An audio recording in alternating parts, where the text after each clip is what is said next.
Hello po sa ating lahat. Magbigay nga tayo ng komento ukol dito sa pagtatag ng mga satellite offices ng Office of the President, Office of the Vice President. Sa pagkakaalam ko, during those previous administration, wala naman ganyang satellite offices.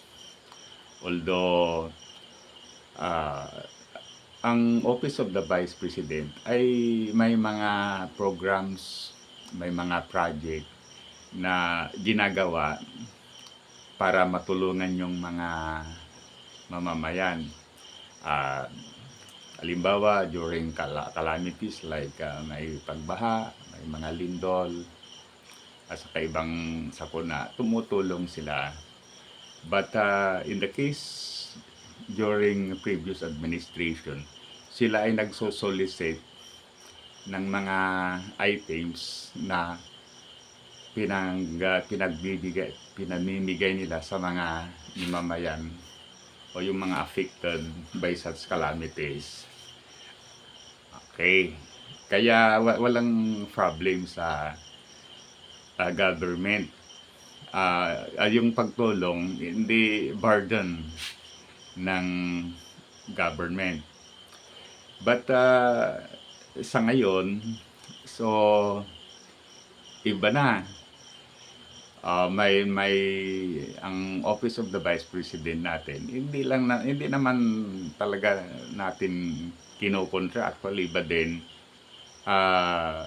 Sinasabi lang natin ang ating pananaw ukol sa mga issues tungkol sa itong satellite offices. Okay.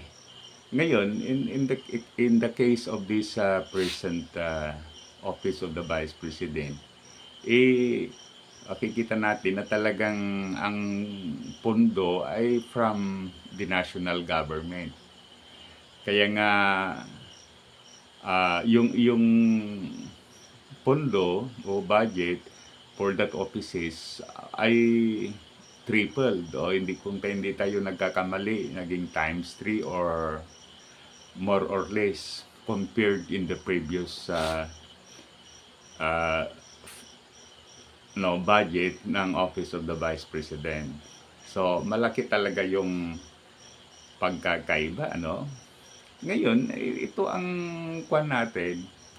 Dahil sa ngayon, dahil burden ng government, pagkatapos marami pang reported anomalies at saka iba pang graft and corruption, bakit di na lang ibigay yan sa mga government agencies na ang mandates ay tumulong? Just like, for example, sa yung Department of Social Welfare and Development or DSWD. Kasi yan talaga yung kanilang trabaho. Okay? Pagkatapos, may, I think, ang DOLE din, Department of Labor and Employment, ito rin ang isa sa mga government agencies. Saka ang marami pa naman, Okay, marami pang mga agencies na tumutulong. Pagkaalam ko, halimbawa itong Department of Agriculture, tumutulong yan. At saka marami pa. So, doon na lang. Okay? Ngayon, kasi kung isipin natin, maybe hindi ito yung intention naman ng kasalukuyang Vice President. But then, yung pagtatag ng mga nasabing satellite offices, pagkatapos yung pagbibigay nila ng tulong ay talagang link for political purposes. Simple lang, So halimbawa, ang isang tao ay humingi siya ng tulong sa opisina na yan, siyempre, magkaroon ng yung sinasabi natin na utang na loob. So, comes election, yan, alam na nila kung sino ang kanyang papaboran uh, by his vote. Kaya as simple as that, ano, dapat sana i-concentrate na doon sa DSWD. Pagkatapos, ito ano, ilan ba yung satellite offices na itinatag? So, pag hindi ako nagkakamali, it's something like 9 all over the country. Okay? One time, may nakita ako sa Dagupan City dito sa Pangasinan.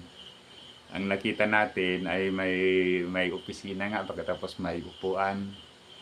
Then yung humihingi ng tulong, yan, umupo sila, magantay. But ito so sa Dagupan yon. How about the other places, other cities, other municipalities? So wala naman. So ang ibig sabihin, ang posible na matutulungan lang yung mga tao na malapit sa nasabing lugar. Okay? Kaya kung to be fair, sige, lahat ng lugar sa Pilipinas, lahat ng mga municipalities may office of the Vice President. To be fair na lahat ay matutulungan.